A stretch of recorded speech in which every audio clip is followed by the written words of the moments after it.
Pour innover, il est important de faire des erreurs.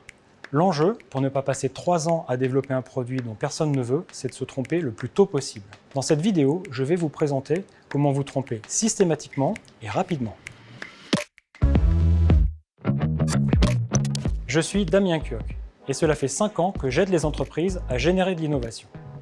Les hypothèses de besoin que l'on fait sur son marché sont très subjectives. On souffre tous d'un biais de confirmation qui nous pousse à ne retenir que les informations qui vont dans le sens de celles que nous croyons justes. Il faut donc valider ces hypothèses de façon objective en présentant rapidement un produit, même incomplet, aux futurs utilisateurs. Mais alors, comment faire quand on sait qu'un développement prend en moyenne 2 à 3 ans? Il y a des choses à faire avant même d'arriver à ce que l'on appelle le produit minimum viable, le MVP. Par exemple, on peut imprimer en 3D son produit à l'échelle, même vide et non fonctionnel.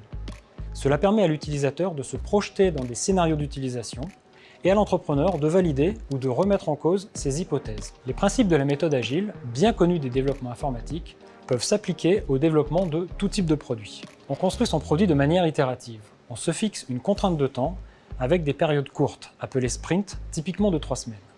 À l'issue de chaque période, on dispose d'un élément tangible qui permet d'expérimenter les nouvelles fonctionnalités. C'est alors l'occasion d'avoir des retours sur à la fois la faisabilité technique, la désirabilité de certaines fonctionnalités et la viabilité de sa proposition de valeur. Il est important de prioriser les objectifs de ces sprints. Pour cela, je vous conseille de commencer par le plus novateur et donc le plus incertain. On a naturellement tendance à faire l'inverse. On désire voir le projet avancer le plus rapidement possible dans un premier temps. Pour se tromper et s'améliorer, il faut fréquemment présenter des produits à ses clients, même s'ils sont imparfaits. L'un des fondateurs de LinkedIn avait l'habitude de dire « Si vous n'avez pas honte de votre produit, c'est que vous l'avez sorti trop tard ». Avec cette approche, vous allez déterminer les contours du produit dont vos clients ont réellement besoin. Vous êtes sur la bonne voie.